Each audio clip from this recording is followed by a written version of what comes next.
At 0438 hours on October 25, 1943, Private First Class Joseph Harlan of K Company, 3rd Battalion, 5th Marines, sat behind an M1917A 1 Browning 30 caliber water-cooled machine gun positioned along a shallow coral ridge on the western approach to Hill 210 outside Torokina, Bougainville. The gun sat on its M1917 tripod, legs dug slightly into the dirt for stability. The water jacket around the barrel was filled with 2 quarts of treated water that had already warmed from night humidity. A single canvas ammunition belt containing 250 rounds lay loaded and ready. 4 more belts were boxed beside him. His assistant gunner, Private Erickson, knelt to his right, feeding the belt through the receiver slot, checking the alignment of each link. The rest of the machine gun section held positions along the ridge, spaced at intervals of 30 to 50 yards. Each man waited in near total silence for the first sign of movement from the jungle below. The terrain between them and the tree line consisted of 25 yards of broken coral, shallow depressions, and thin scrub. Beyond the scrub, the jungle canopy rose sharply uphill toward Hill 210.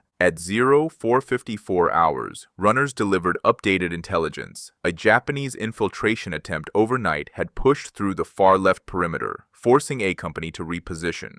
Scouts reported substantial enemy movement forming near the base of Hill 210. The message was brief. Possible battalion strength probe. All guns prepare for contact.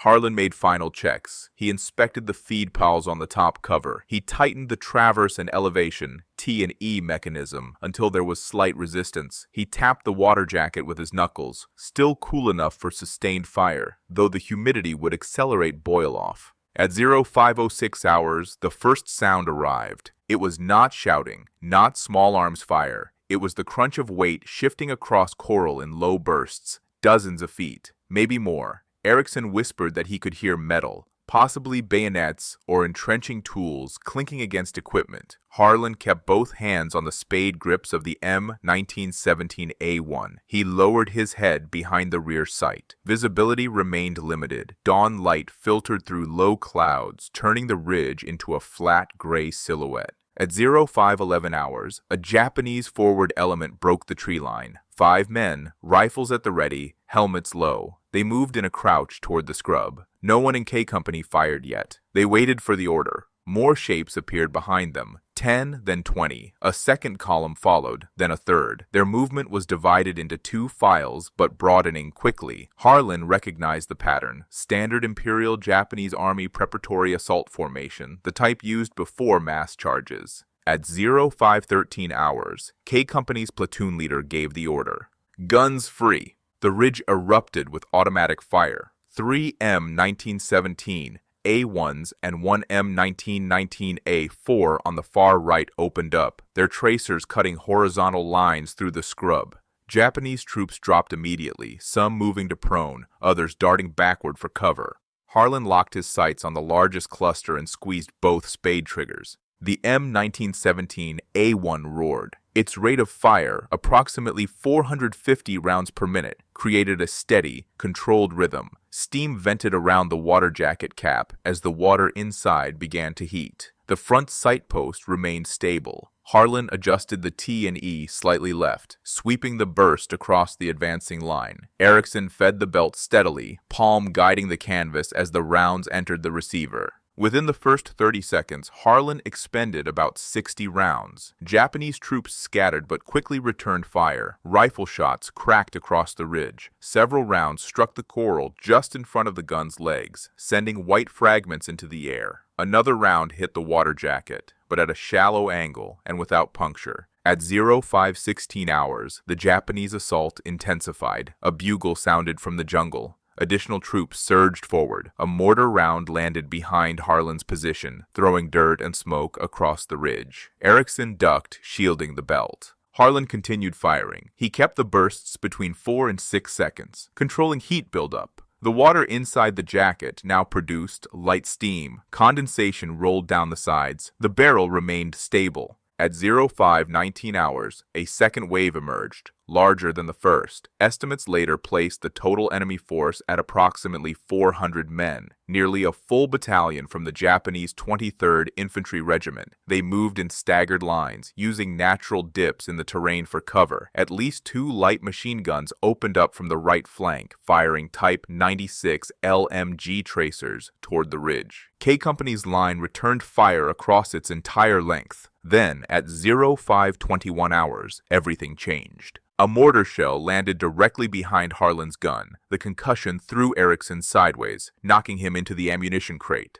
The edge of the crate struck his ribs. He gasped, unable to rise. The concussion also bounced the M1917A1 slightly off its traverse position. Harlan grabbed the gun, re-leveled it, and tried to resume firing. But when he hit the spade trigger, the gun jammed. He opened the top cover. A spent casing lay partially extracted, lodged between the extractor claw and the chamber. The belt had moved half a link too far, misfeeding the next round.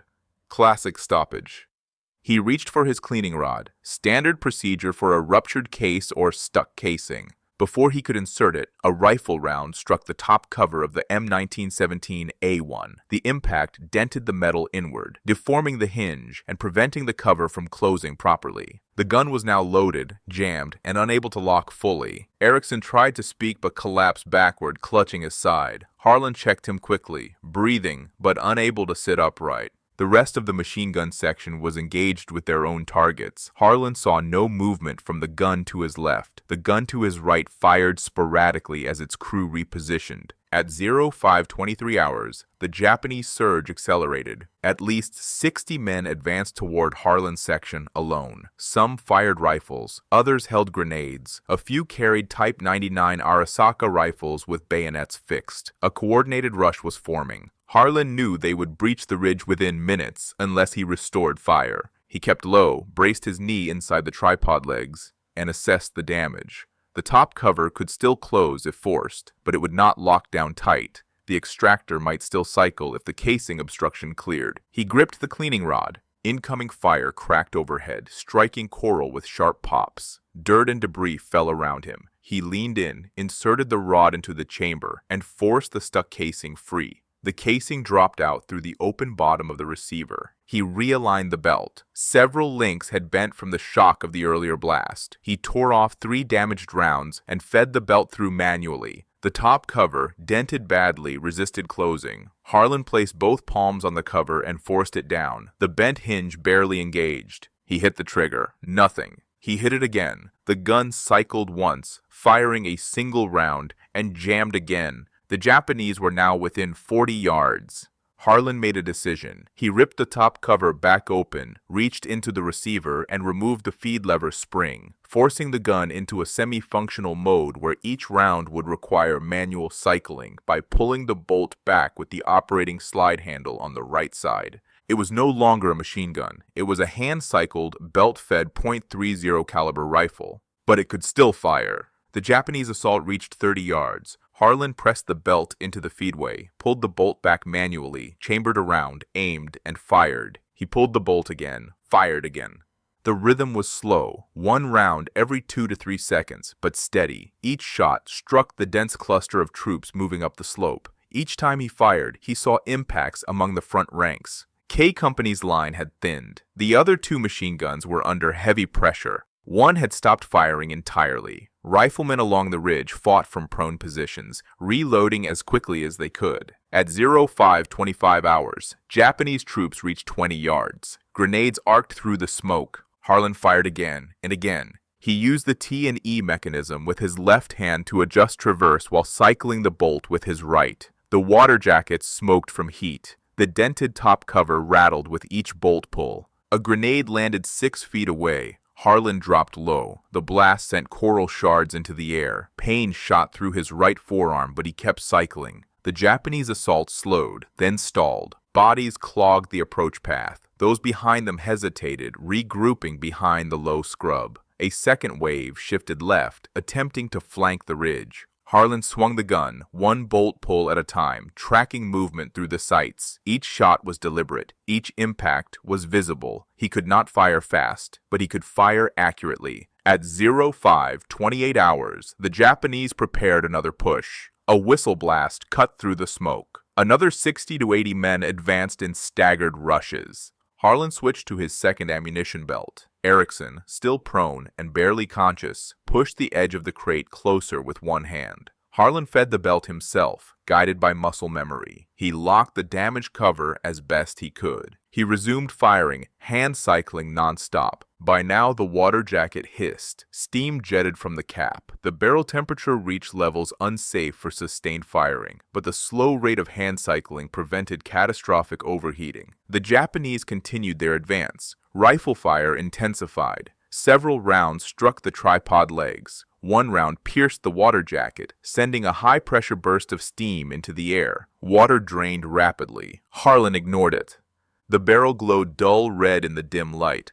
Without water cooling, he had minutes before heat seizure warped the chamber. He kept firing. The Japanese line broke into two wings, attempting an envelopment. Harlan focused on the right wing, where the approach narrowed. He fired shot after shot, cycling, aiming, firing, mechanically, without pause. At 05:32 hours, the battalion commander for K Company arrived behind the ridge with two runners. He saw the Japanese bodies stacked in the shallow depression in front of Harlan's gun. He saw the broken machine gun cycling one round at a time. He saw the stalled assault. He gave the order for all riflemen to shift fire to Harlan's left and right flanks, covering the envelopment attempts. At 05:36 hours, Japanese casualties reached the point where the battalion halted its push. Officers signaled withdrawal. The surviving troops retreated back into the scrub and toward the tree line. Sporadic rifle fire continued, but no further mass assault formed. At 05:40 hours, the attack ended. Harlan finally released the spade grips.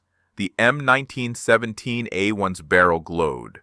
The water jacket was nearly empty. The dented top cover hung at an angle. The belt was almost exhausted. He let out a slow breath. Erickson moaned softly beside him, but remained alive.